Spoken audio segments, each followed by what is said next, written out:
Welcome to The Drop, the official podcast of the 130th Airlift. I'm Senior Master Sgt. Eugene Christ from your 130th Public Affairs. It's UTA weekend, so that means another C.D.S. drop. Joining me on the pod today is Colonel Bryan Preece, 130th Wing Commander, Colonel Pat Chard, 130th Deputy Wing Commander, and Chief Master Sgt. Kevan Williams, 130th Wing Command Chief. Colonel Preece, it's October UTA. What are your priorities? Hey, Eugene, thanks for having us, and welcome back, by the way. Hope you enjoyed Silver Arrow. Germany was great as always. Yeah. Also want to welcome back Colonel Chard. It's great to have you back, man. Been on a year-long tour, and it's good to have you with us. Well, thank you. I appreciate it. Loving being back in the office, that's for sure. Yeah, it's good to have the team back together. Today I want to touch on the changes to the way we deploy. I'm going to give an update on that, the changes to the wing structure that are coming. Very briefly touch on EGR, and then get into this drill. Start with the deployment and the way the wing is structured. I just want to offer a disclaimer right off the front. This is what we know now. We want to share with you what we're hearing. It's certainly subject to change. It probably will be tweaked at least a little, but we'll continue to keep you updated with what we know. So deployments starting about 2 years from now, we'll no longer deploy with just ops and maintenance going on their own, and then the rest of the wing deploying in small sections or even individuals. We'll deploy as a wing, and that's a good thing. It'll probably be about, 50% of the wing will deploy, and we'll meet up with another Air National Guard wing. And between the two of us, we'll form a deployed combat wing. In the past, you might have as many as 90 wings providing personnel. So this will make things go a lot smoother, hopefully, because we'll be familiar with each other. Those deployments will be 180 days long, but there will be an opportunity to swap out 30% of the personnel at the 90-day mark. So that's a good thing. If some people don't want to do the full 180, they should have an opportunity to swap out at 90 if they have a replacement. Also gives two people a chance to deploy in one position. I'll touch on why we did those changes in a moment, but I also want to get to the way the wings are structured, which is related to the deployments. There's really two types of wings in the Air Force. Going forward, there's going to be an institutional wing and a combat wing. The institutional wing are your training wings, your supply wings, and then your combat wings are like us, ones who deploy and operate in combat. There's an in-place combat wing and a deployable combat wing. We will be the deployable combat wing. And the way the leadership structure is designed right now, there'll be a wing commander and command chief, but no deputy wing commander. And instead, you'll have two deputy commanders, DCOMs they're called, one for operations and one for sustainment. Below that, you'll have a chief of staff. That's currently an 05 position. Hopefully be an 06 in the future, but right now scheduled for an 05. And by the way, the DCOMs are 06s. Then you have your A staff. It's made up of about 20 personnel. We'll have a SEL, which right now is an E8, but again, I'm hoping that'll be an E9. And then you'll have your A staff directorates. You'll still have your squadrons, which are kind of not really below the A staff, but kind of beside the A staff. The squadrons are mostly unchanged. So what you'll see change in the structure is no more operations, maintenance, and mission support group commanders, superintendents, and staff. That'll be replaced by the A staff and the DCOMs. In addition to the deployable combat wing, we'll also have an airbase wing. It'll be much smaller than our deployable combat wing. Both of these will be part of the 130th, but the airbase wing will have a commander. It'll have a command chief, and it'll have an A staff and some DCOMs, but it'll still be a much smaller section of the wing. They will not be deployable, and their primary mission will be to maintain the base in garrison when the rest of the wing is deployed. As you guys know, we have a federal mission and a state mission, and we have to respond to our state mission even during deployments, and they'll be responsible for that as well as keeping the base operational. So a lot of changes to the way that we're structured and the way we deploy. But what we do, as far as just being good at your job and being ready to go, that hasn't changed. That will always be the same. And if you're an individual wondering how that impacts you, just continue to learn your AFSC and be ready, and you'll have 95% of it wrapped up. EGR, Enlisted Grade Review. If you're a commander, a supervisor, or an individual impacted by EGR, it has been canceled. For most of us, that's a good thing because EGR was taken away a stripe or in some sections in some areas. There's actually one or two areas where it was adding a stripe, but overall we were losing some. So it's a good thing that's been canceled. I do want to add that a form of EGR or enlisted grade review could come again in the future, so always be ready for that. But as of now, that's been paused. Getting into this drill, I want to congratulate Lieutenant Colonel Ben Simmerman being promoted to 06 this weekend. Ben is a member of Air Headquarters now, but a lifelong member of the wing prior to that, and it's a very well-deserved promotion. Really happy for Ben, and you'll probably see him around the base. If you do, please congratulate him or try to stop by his promotion if you can. Also, this drill, for the first time, or a rare case, we don't have any real wing-wide events, no wing formations, no exercises, no UEIs, no REVs, so it's a chance for the squadrons, the groups, to really work on your training, and I hope you take advantage of that. So I'll close with that, with saying that I appreciate everything that the members of the wing has done for the past several years. You've just been phenomenal, and it's a pleasure to work with you. And I'll turn it over to Colonel Chard. So, being old guys like we are, and I've just crossed the 33-year threshold this month, 33 years of service, it really gives you a different perspective, I think, to some of the changes that you just briefed, Colonel Preece. First and foremost, a lot of the structure that you laid out, not having groups, that structure existed early on in my career in, Chief Williams. There was a time when this wing was not a wing, it was an airlift group. Yep. The kind of what we would consider today to be group level leadership were actually labeled deputy commanders. We had a deputy commander for operations, a deputy commander for maintenance, etc. So the more things change sometimes, the more things stay the same, and you tend to see a cyclical nature to change as it goes about.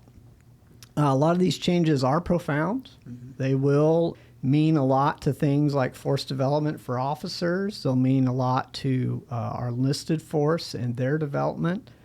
Not having a group structure in a lot of cases will mean changes to business practices like maintenance QA, etc. So it'll be interesting to see how these things play out.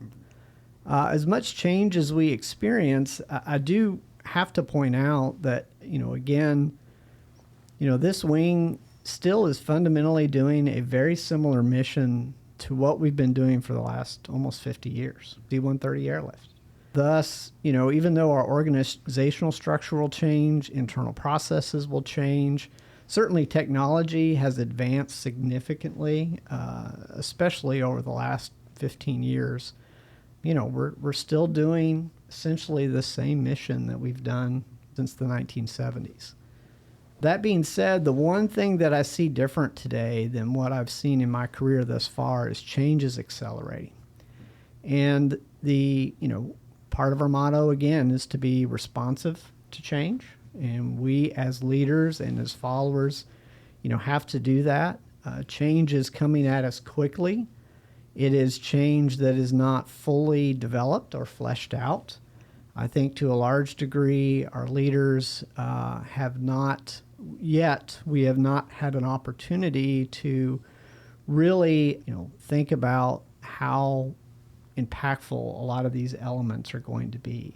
And thus, we're going to experience some consternation. We're going to experience, a little bit of doubt or unknown, and that can, create a little bit of uneasiness amongst the force. But why are we doing this? Well, fundamentally, our leaders feel that we need to change how we operate in a deployed environment. We're no longer in a war on terror. We are now focused very clearly on near-peer competition, preparing for what our leaders foresee to be a fight that's coming sooner rather than later. Thus, they are reorganizing the force accordingly. And we need to embrace this and move forward as best as we can. History shows that the combatant who adapts quickest, the combatant who embraces change the best, is the one who wins.